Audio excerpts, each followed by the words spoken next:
294 on DSTV, and I am Wadzanai Sansole. These are your top stories tonight. President Mnangagwa today toured the Reserve Bank of Zimbabwe, where he inspected the national vaults and reaffirmed confidence in the local currency, the ZiG. The 2025 tobacco selling season hit new records, amassing $1 billion on day 71. We reveal what this means to the country's economy. SADC countries' ministers responsible for education and innovation have called for reforms aimed at bridging the education divide. Details here on Newsplus. And in sport, they are just unstoppable. Premiership newcomers Moors continued with their fine run, which saw them reclaiming the top spot in the domestic league. And now for a closer look at the stories making the headlines tonight. President Emmerson Mnangagwa today toured the Reserve Bank of Zimbabwe to inspect the national gold vaults in a visit that authenticated the physical presence of the growing stock of bullion underpinning the Zimbabwe gold, commonly known as the ZiG. Our business correspondent Melissa Chatikobo gives us more. President Emmerson Mnangagwa walked through the heavily guarded Reserve Bank vaults, inspecting a growing national treasure, Zimbabwe's gold reserves. 2 years ago, the president gave a directive to the central bank to build a strong reserve base anchored in precious metals. Today, the results are visible, with 3.4 metric tons of gold now in the vaults, up from just 1.4 metric tons during the last inspection. A country to be solid, even a currency to be respected, it must have backing of solid gold. We didn't have this before, and we decided to have it, and physically here it is now there. So that our currency, I believe, I'm not an economist, but I believe that our currency will now stand on a solid ground. With the Zimbabwe gold, commonly known as the ZiG, still in its infancy, authorities believe trust is built not by words but by action, and the vaults may be the strongest message that the government is prioritizing economic stability. Beyond the numbers, the president visited on a solid gold as in the past, then it's a solid currency. Yes, there are theories that have come because certain countries become poor. They developed new theories of how currencies should be backed. But at the end of the day, those currencies backed by solid gold are more solid than the ones backed by theory. Under the strategy, royalties from other precious metals are being sold, with proceeds used to purchase additional gold. The central bank is targeting 5 metric tons by the end of 2025, and based on current momentum, that goal is achievable. The price of gold has been going up. When His Excellency was last year in April, the price of gold was about $73,000 a kg. Today it's $108,000 a kg. So the gold that you saw last year has increased in value by just sitting. The president's tour underscores the government's intent to tightly monitor and support the mechanisms behind economic revival. As the ZiG stabilizes, gold has become more than a commodity. It is now a cornerstone of confidence in Zimbabwe's future. Reporting for ZTM Prime, I'm Melissa Chatikobo in Harare. We are now joined by economist Malone Gwadu to unpack this development for us. Malone, good evening. Now, the RBZ governor linked rising reserves to currency stability. What tangible effect might this have on inflation and exchange rates in the short to medium term? Well, I think it's a good assurance mechanism to the public in the sense that they are assuring the existence of the precious minerals, which is gold, that is backing the Zimbabwe gold. So it's a confidence building mechanism, and that it allies any fears that the ZiG is a currency that is not backed by anything. The existence of this gold and the continuous exhibition, if I may put it that way, of the existence of the gold acts as an inhibitant for any potential speculation that may arise in the market. And inflation, which has largely been under control on a month-on-month basis, as well as exchange volatility, has largely been addressed because of the existence of the gold and the reserves there too. So in the medium to long term, I foresee the stability and the gradual sustainability of the stability, which will act for certainty in the market. Now, Malone, the central bank aims for 5 tons by the end of 2025. Is this target realistic based on current royalty inflows? Could you tell us what are the risks and the roadblocks? I think it's an achievable target. Mining output has largely been on an increase, holding the prices constant. So the gradual accumulation of these royalties is very possible, but it needs alignment at government policy level, which capacitates the producers of the precious minerals such as gold with policies that capacitate production and by derivation royalties, which will then be backing the currency. You'll be aware that the mining sector has its fair share of challenges, such as electricity, to mention but a few. So at policy level, doing away with these problems and capacitating them more will then be able to have a trickle-down effect of the increase in the tonnage of the gold and precious minerals, and ultimately the reserve which will back the gold. So could the country consider using some of these holdings as collateral or leverage for international financing or partnerships? I think it's a possible strategic intent to have, but in the short term, it's important to buttress and ensure that stability is sustained. International financiers can then be looking at the leverage after the reserves has acted as their primary saving point, which is assuring the public that the currency is stable and is backed by gold. In the medium to long term, it can also be a leverage tool for debt negotiations and debt resumption strategy that the government is currently pursuing. Thank you for your time, Malone. Now, moving on, President Mnangagwa will officially open the 33rd Junior Parliament tomorrow at the Parliament of Zimbabwe in Mount Hamden. The event also serves as the country's commemoration of the Day of the African Child, which was celebrated on Monday. Youth Empowerment Development and Vocational Training Communication and Advocacy Acting Director, Ranson Mazamba, said the day affords youths with an opportunity to share their concerns with the country's leaders.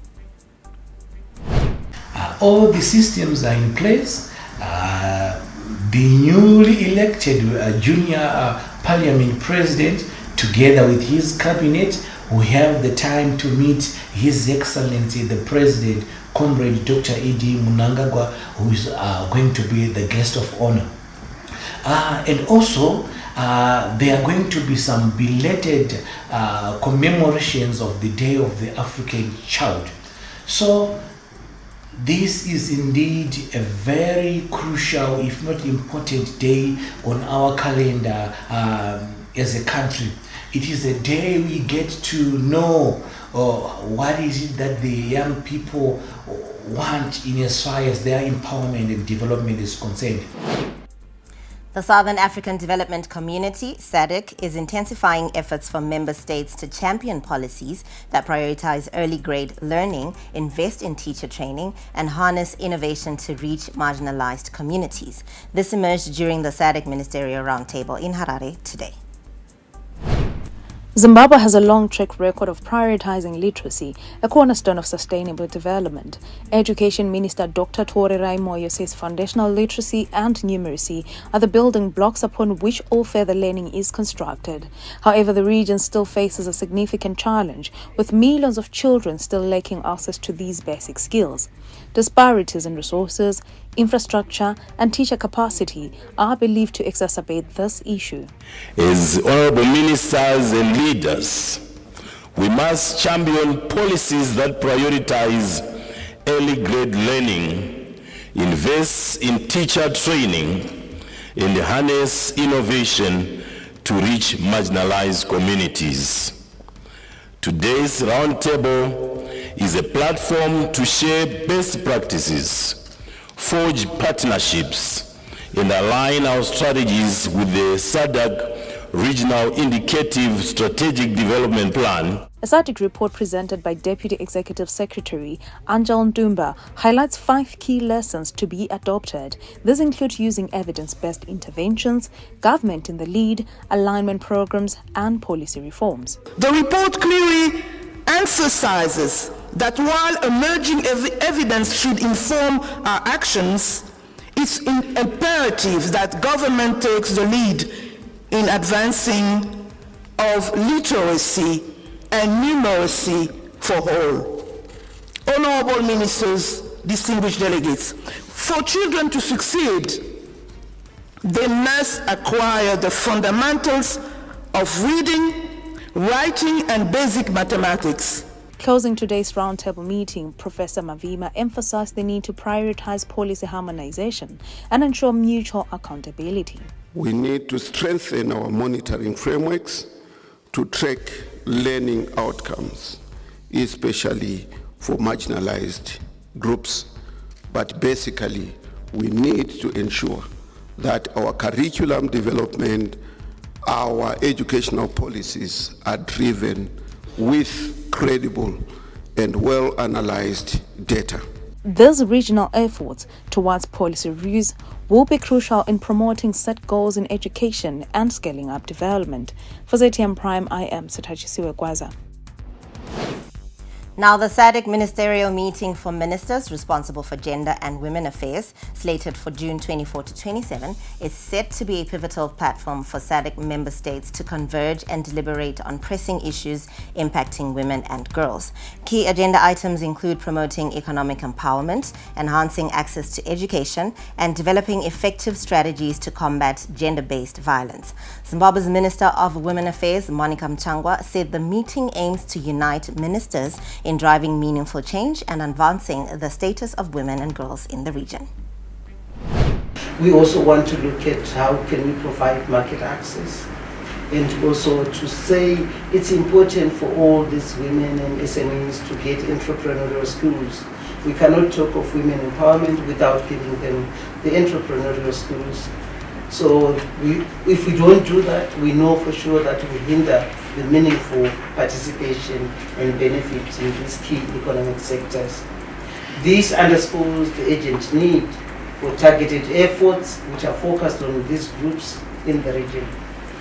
We need to remove barriers, these barriers which we see women's economic empowerment, participation not really getting to the levels we want. Zimbabwe surpasses winter wheat planting target. That story right ahead.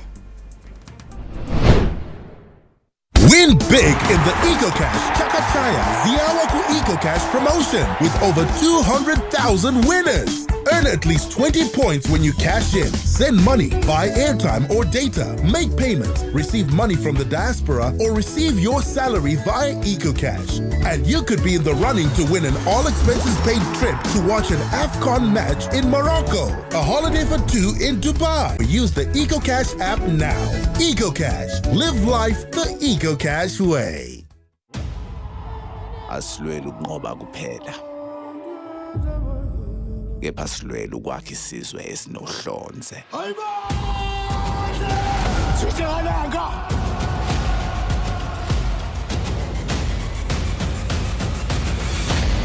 Sekunjalo.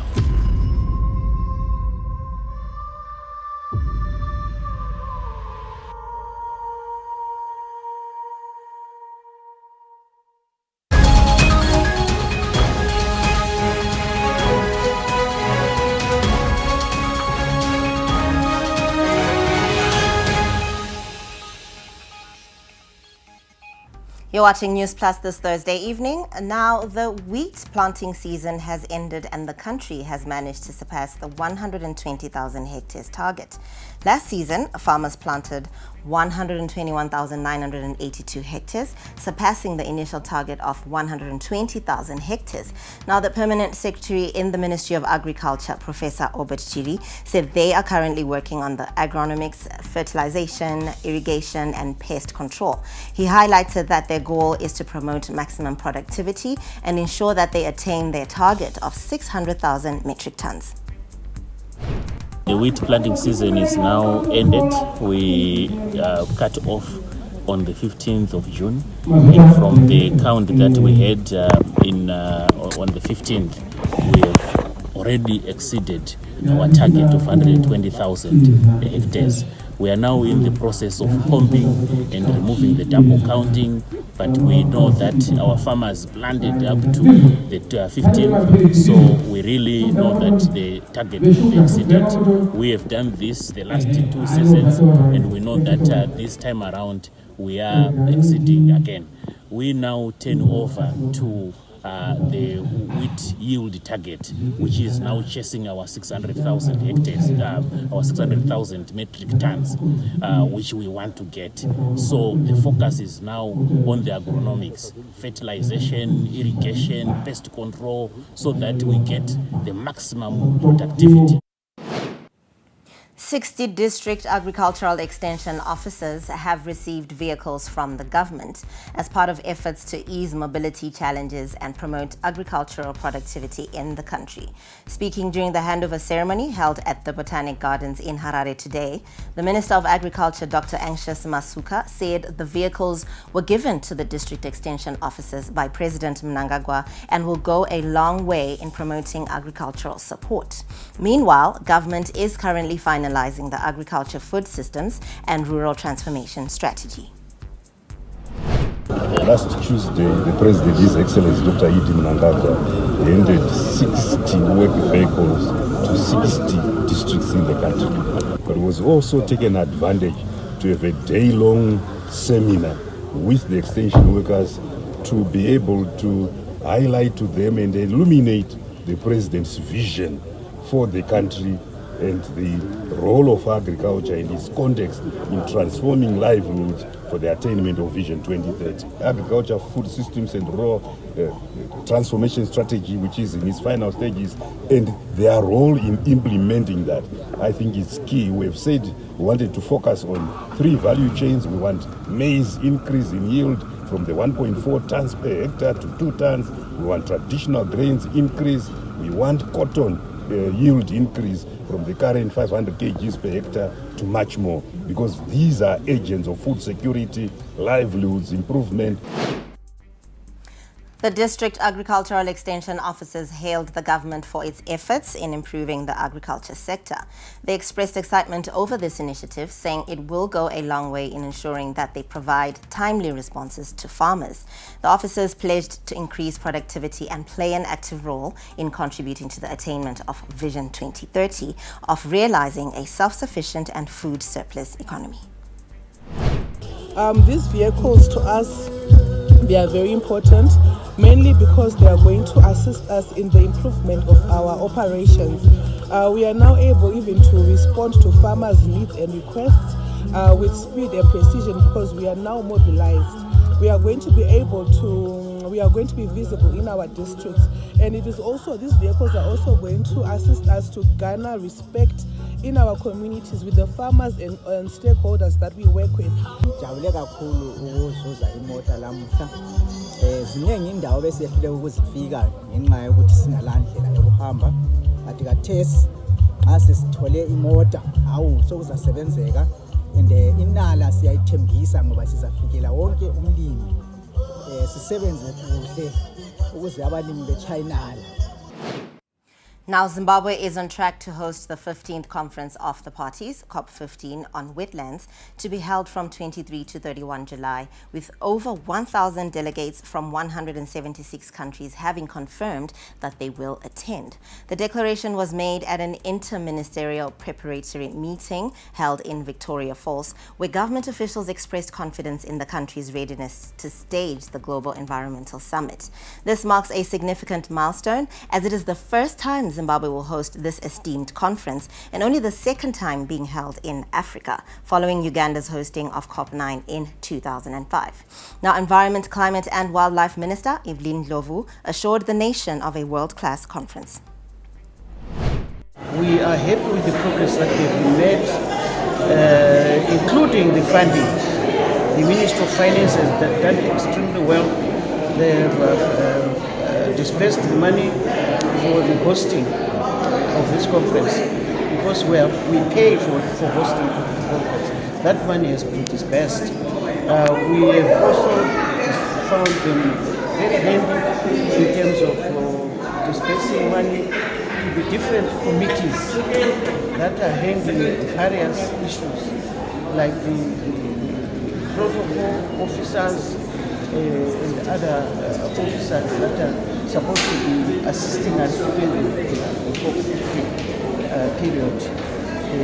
I must say the Ministry of Tourism and the Ministry of Foreign Affairs have been very handy in terms of helping us. Zimbabwe's 2025 tobacco selling season has crossed the $1 billion mark, reaffirming the crop's role as a key foreign currency earner. As celebrations ring out among farmers and authorities, focus is now shifting towards value addition and local beneficiation. Our business correspondent Melissa Chatikobo gives us the details. As of day 71 of the selling season, farmers have sold golden leaf worth over $1 billion United States dollars. Volume brought to the floors was up 44.62% from 206 million kgs in 2024 to 299 million kgs this season. This surpasses the 2022-2023 season record figure of 296 billion kilograms. A Mutora Shanga farmer, Nevi Matianyanja, is one of the key players in Zimbabwe's tobacco success story. Her hard work has not only paid her off, but also benefiting the country.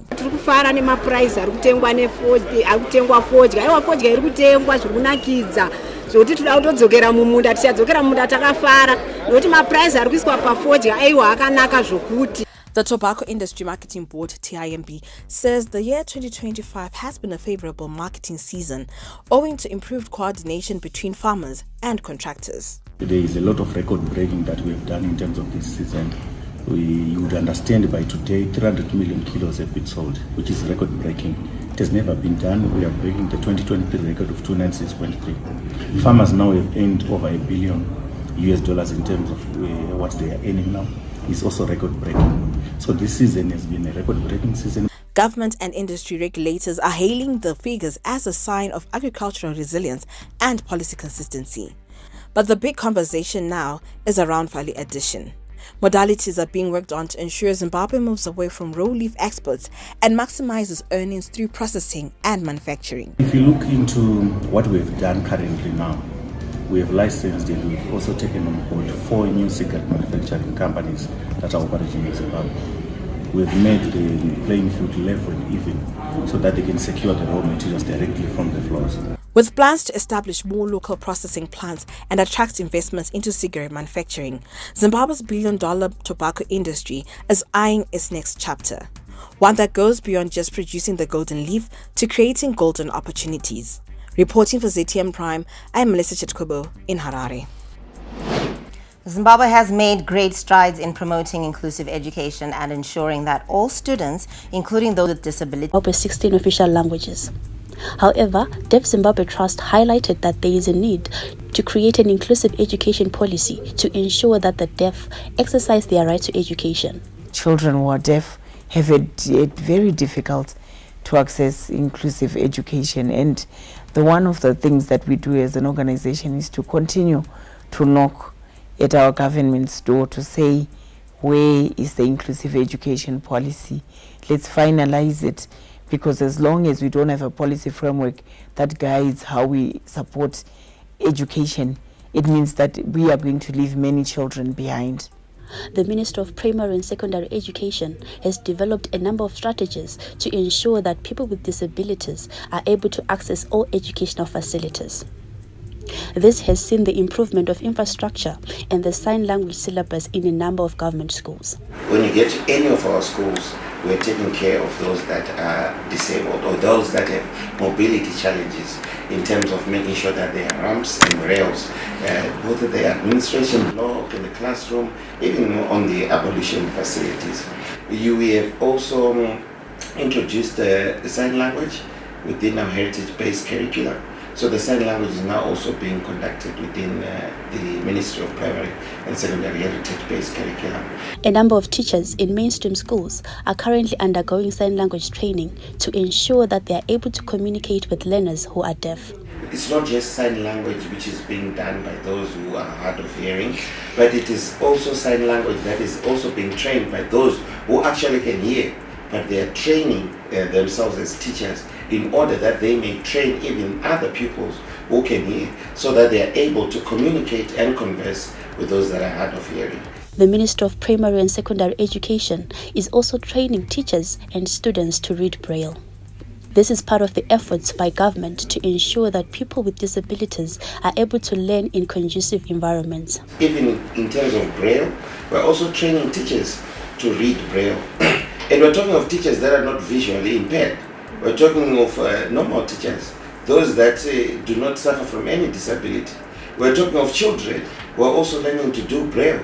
And these are not those that are living with a disability. They're just learning so that they're able to interact with our colleagues, both teachers and pupils. A number of schools are currently offering sign language in their curriculum to address communication barriers that are affecting deaf students. For ZTM Prime, I am Mashudu Mambo in Harare. And still on our local stories, use of sport has been highlighted as an inclusive approach in the fight against drug and substance abuse. This came out during a two-day event that was hosted by community-based organizations, sports organizers, and private sectors to fight against drug and substance abuse. More in the following report. With more than 10 years of playing netball at such a tender age, Elsa Kawadza has managed to help other youths through sport to fight against drug and substance abuse.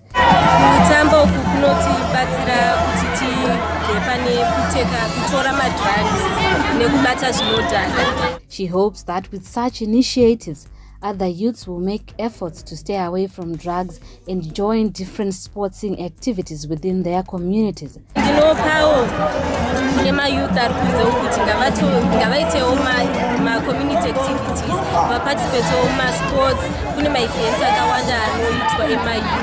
Some of the youths also noted the importance of such initiatives in their day-to-day living. So in tinotenda zvangu village 24 and because ikutibatsira pakuti madrugs afane kutorwa zvinodhaka ngazviite zvishoma. Various stakeholders said using inclusive approaches such as sport has been welcomed by youths of different age groups. First tournament, we only used a five-a-side, better known as futsal.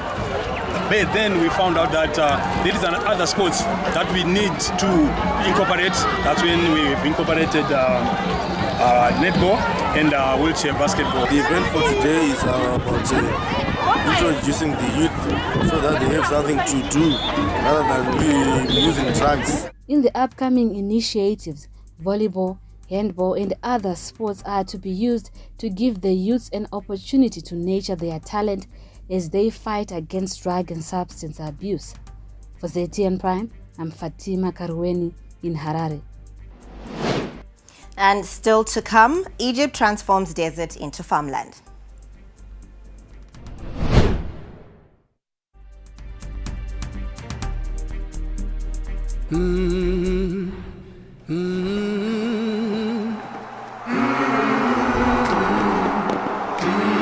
Crowd goes absolutely emphatic.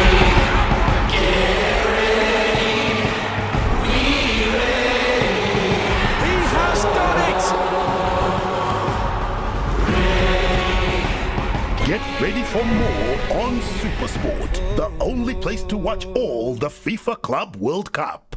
Win big in the EcoCash Chakachaya Ziawaku EcoCash promotion with over 200,000 winners. Earn at least 20 points when you cash in. Send money, buy airtime or data, make payments, receive money from the diaspora, or receive your salary via EcoCash. And you could be in the running to win an all-expenses-paid trip to watch an AFCON match in Morocco, a holiday for two in Dubai, solar kits, cows, fridges, gas stoves, motorbikes, cash, airtime, and so much more.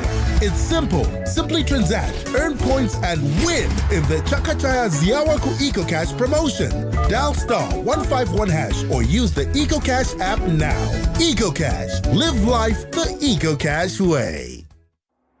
Harare. Tune into the beat. Capitalk 100.4 FM, your source for news, business, sports, fashion, and more. Experience the pulse of Harare's culture and lifestyle. Capitalk 100.4 FM, Harare's top radio station. Join the conversation with Zimbabwe's top personalities. Subscribe now for fresh and infotainment content daily. Capital 100.4 FM, Harare's heartbeat.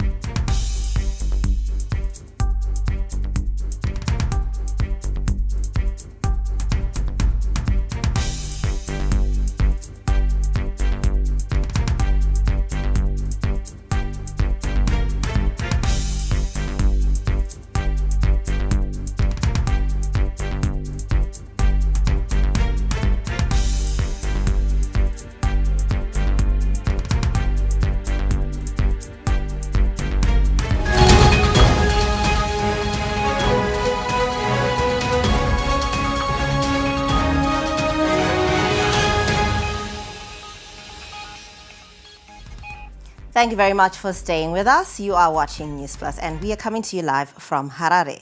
Now, in our next story, Zimbabwe is considering adopting the Smart Tablet Early Learning Assessment Tool, an application that digitizes evaluation of young learners at ECD level. Legislators who sit in Parliament's Primary and Secondary Education Committee met with academics and early learning advocates to explore all the benefits of the new technology in Harare today. Our reporter Sharon Munjenjema has all the details. The Smart Tablet Early Learning Assessment Tool, shortened as STELA, is expected to make evaluation of learners' progress easier and more efficient. The application can be installed on Android devices to record each learner's performance in a range of developmental areas. Prior to the tool's development, teachers relied on manual record keeping in books to track students' performance. You will see that as we upscale to different areas in different districts, we'll be able to cover each and every learner, ECD learner, from ECDA up to grade 2, which is a great initiative, seeing where they are lagging and also managing what is it that should be put in place and making sure that mechanisms are in place so that we can cover all the areas that are needed for early childhood development. About 1,100 primary schools across Zimbabwe have received the pilot version of the STELA 2 so far. Local advocates for early education, the Child Protection Society, and the Zimbabwe Network of Early Childhood Development Actors have partnered with government as it explores the tool. The STELA 2 is expected to enable holistic development of early learners as it tracks physical, emotional, intellectual, and social milestones for each learner. The tool can also aid in early detection of disabilities. The same tool can also generate individual reports for children. That is the developmental stages for each child, and this can be shared individually with the parents so that at least they can work now with the teachers to see how they can help their children develop better. So in a nutshell, STELA is a digital form of the previously used forms that were paper-based. So we are saying let us move away from the paper-based, let us go digital so that we can access this information across the country. Last year, Zimbabwe launched the Early Learning Policy that aims to provide relevant, high-quality education for children under the age of 7. Legislators say the introduction of the STELA 2 may enhance early childhood education as part of goals of the national policy. Acting Chairperson of Parliament's Primary and Secondary Education Portfolio Committee says his committee will lobby for more resources towards the sector. Lob again on the aspect of resource mobilization, in particular financial resources from the Treasury, so that this school readiness initiative program can be actually implemented effectively so that it can actually achieve the intended goals that it intends to achieve. The creation and rollout of the STELA 2 is being funded by the Roger Federal Foundation under its school readiness program. Academics from the University of Zimbabwe are developing the tool. Sharon Munjenjema for ZTN News in Harare. We now give you updates on what's happening in the world around us. Egypt is implementing a large-scale initiative to transform the country's vast desert area into productive farmland. Egypt's population and agricultural land is mostly situated along the banks of the Nile, with the majority of the country a vast desert area, which has continued expanding over the past decades.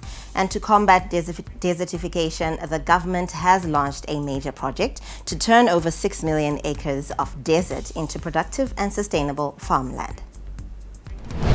بدينا نستغل الموارد الطبيعية اللي بتتميز بها جمهورية مصر العربية، المياه الجوفية لاستصلاح الأراضي الزراعية، بالإضافة إلى استخدام التقنيات الحديثة في الزراعة. احنا قلنا إن الري بالغمر بيؤدي إلى التصحر، فاستخدام أدوات معينة لرش المياه. الصوب متاحة في جمهورية مصر العربية، وده اللي بيعتمد اعتماد كلي على المحاصيل التي تنتج في غير أوقاتها. بالإضافة إلى أن المردود الإيجابي أن نسبة الصادرات الزراعية لجمهورية مصر العربية زادت بمعدلات تزيد عن 80% خلال الفترات الماضية. أول ما بتوصل لمنطقة إن أنت تقدر تختار منتج نبات يتحمل الظروف القاسية الصحراوية خلاص بعد كده الباقي كله سهل. المية نوعين، مية عن طريق الآبار ودي بنسبة كبيرة 80% ان نشتغل عليها، ومية عن طريق النيل. ينفع الخضار عندي البصل والبطاطس ينفعوا يزرعوا في الصحراء جدا مفيش مشكلة بالنسبة لنا. الأشجار عندنا التين أو البلح. Now, officials from Rwanda and the Democratic Republic of Congo have reached a draft agreement that could end decades of conflict.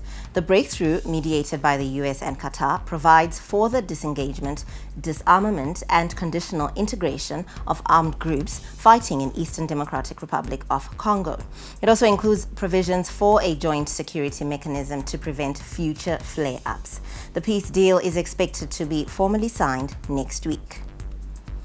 Now, as the conflict between Israel and Iran continues, the United Nations has expressed concern for the safety of civilians and called for an end to the exchanges of missile attacks between the two countries. The World Health Organization also expressed concerns over civilian casualties in this conflict and warned that Israeli attacks on Iran's nuclear facilities could have direct and long-term impacts on the environment and the people in the region.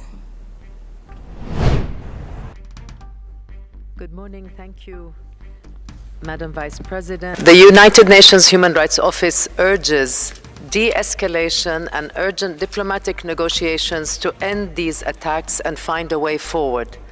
We are following closely and are aware of reports that many thousands of residents are fleeing parts of the capital, Tehran, as a result of warnings covering broad areas. There are serious concerns that some attacks are taking place in populated areas with reports of civilian casualties. I reiterate my call for the immediate de-escalation leading to a ceasefire. I strongly appeal to all to avoid any further internationalization of the conflict.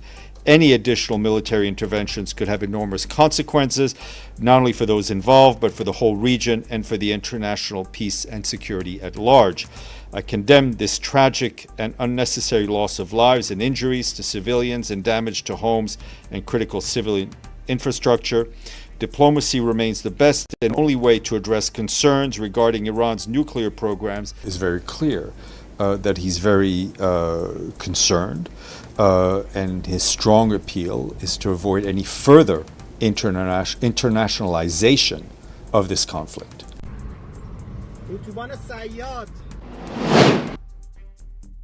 The Palestinian death toll in the war-ravaged Gaza Strip has risen to 55,637, with 129,888 others injured since the conflict between Hamas and Israel began on October 7th, 2023.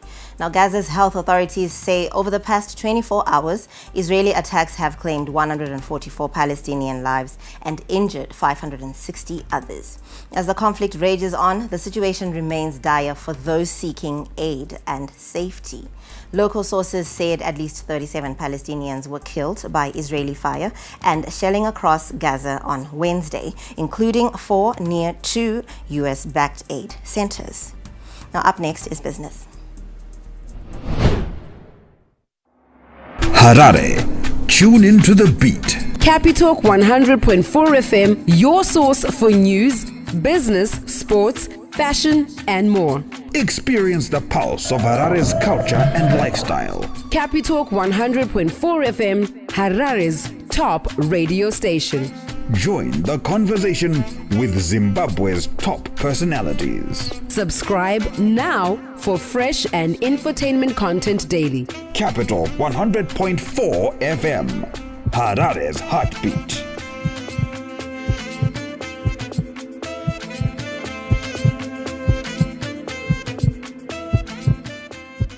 Captain Wally J's about to take you to boot camp. It's the riveting science and tech show that keeps you up to date with the hottest gizmos on the block and revealing the illustrious and innovative visionaries in Zimbabwe. So much to see, you'll keep swiping. This cherry red beauty is the Dairy Auto M7 mini electric car. They've designed our brute force incubator board. Look at what we've got here. Solar powered scarecrow was part of the project that I was supposed to complete. Catch Swipe every Tuesday at 5:30 p.m. on ZTN Prime, DSTV channel 294. Get the picture? Didn't graduate. I guess I blew it. You couldn't advise him anything. He would just look at you and say, so who do you think you are? We were just like really spoiled. And then they just give me the receipt and I'd pay. The guy walks in one day and then he says that he wants to make a movie. He was blowing the money. There was just like this habit that he had where as soon as he got money, it was gone. I just didn't have the skills or the experience. This money, I could see it disappear so fast.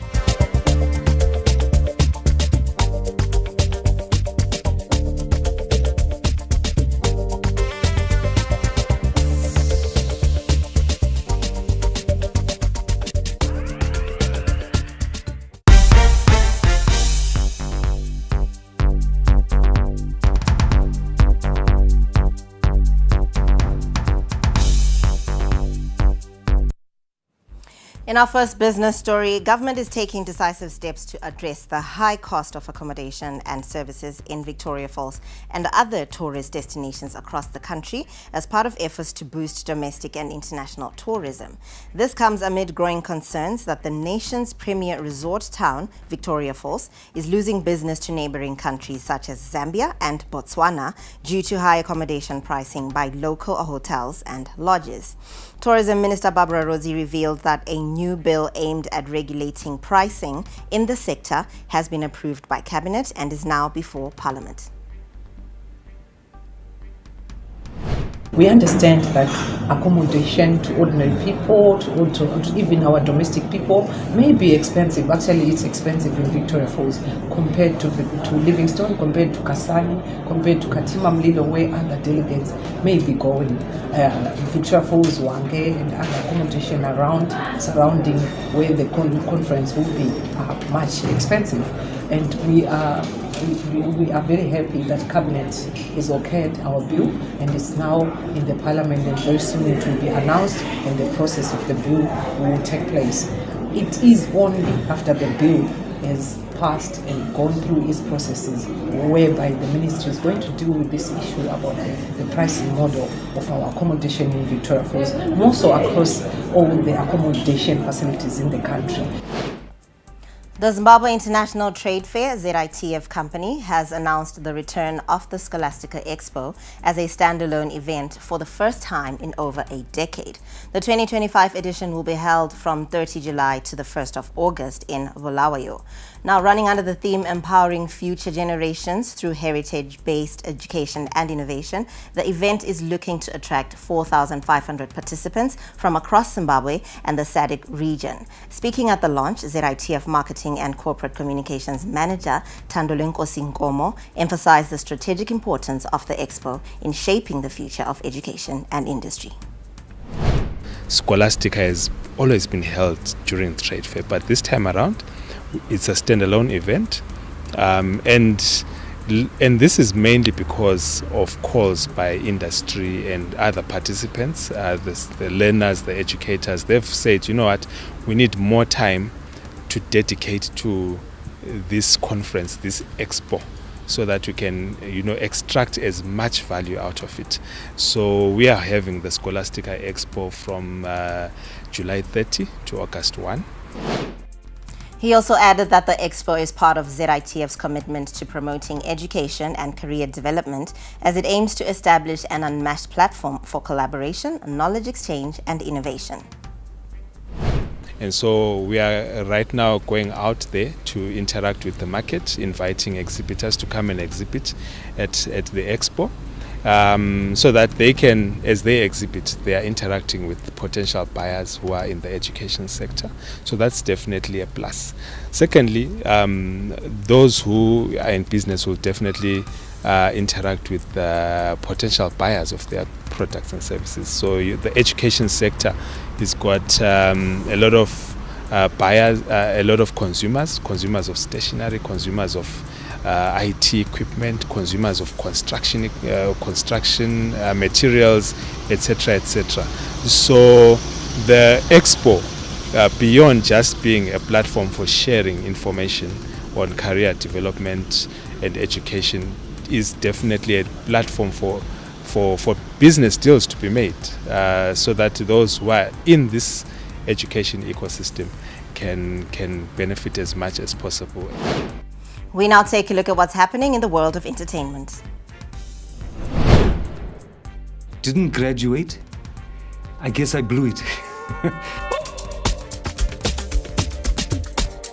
You couldn't advise him anything. He would just look at you and say, so who do you think you are? We were just like really spoiled. And then they just give me the receipt and I'd pay. That guy walks in one day and then he says that he wants to make a movie. He was blowing the money. There was just like this habit that he had where as soon as he got money, it was gone. I just didn't have the skills or the experience. This money, I could see it disappear so fast.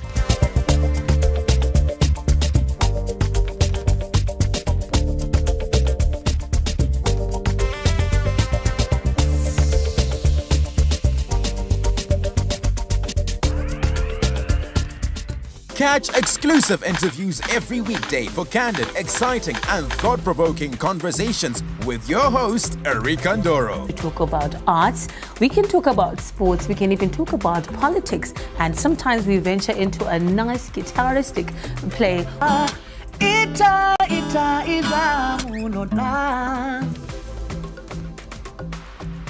The one story where you can't get out of your head. Wakatarisa munhu so Erika like where you are sitting. Ndozongokona bata face so pasina munhu. Wakasiya music yako yo afro chakuti ndo music manje no yeMzimbabwe. And I'm sure they're still saying the same thing now. Yeah, so Shona kana kuti Chindevere kana mumwe mutaure muno muZimbabwe ndiwe iwewe. Ndiwo rupawo rwako.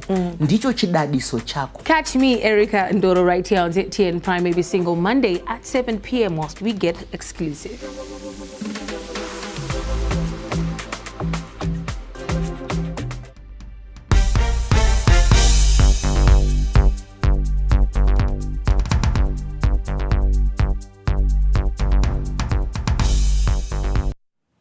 Gateway Stream Media has emerged as a transformative force in the Zimbabwean entertainment landscape, fostering the growth of local artists through the city-to-city tour.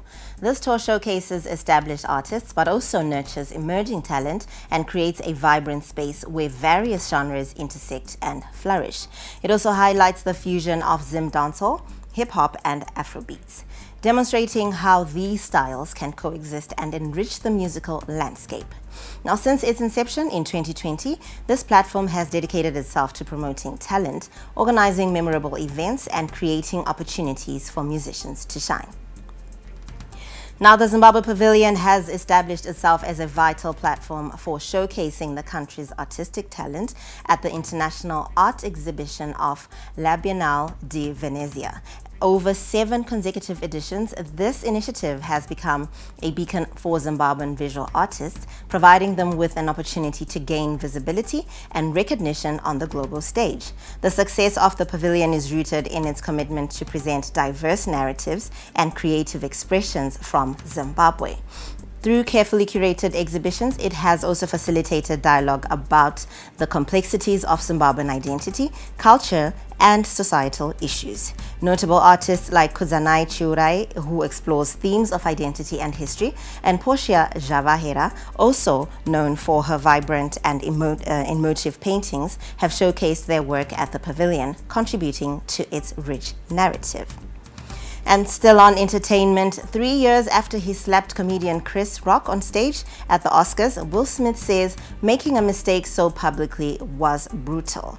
Will was banned from the awards ceremony for 10 years after he hit the comedian for joking about his wife's shaved head, a result of alopecia, a hair loss condition. Will resigned from the Oscars Academy shortly after saying his actions were shocking, painful, and inexcusable. The 56-year-old said the fallout has also given him time to reflect. Now that rounds up our entertainment updates. Up next is sport. They call me Racer X, or in this case, Racer J. All right. Put your seatbelt on.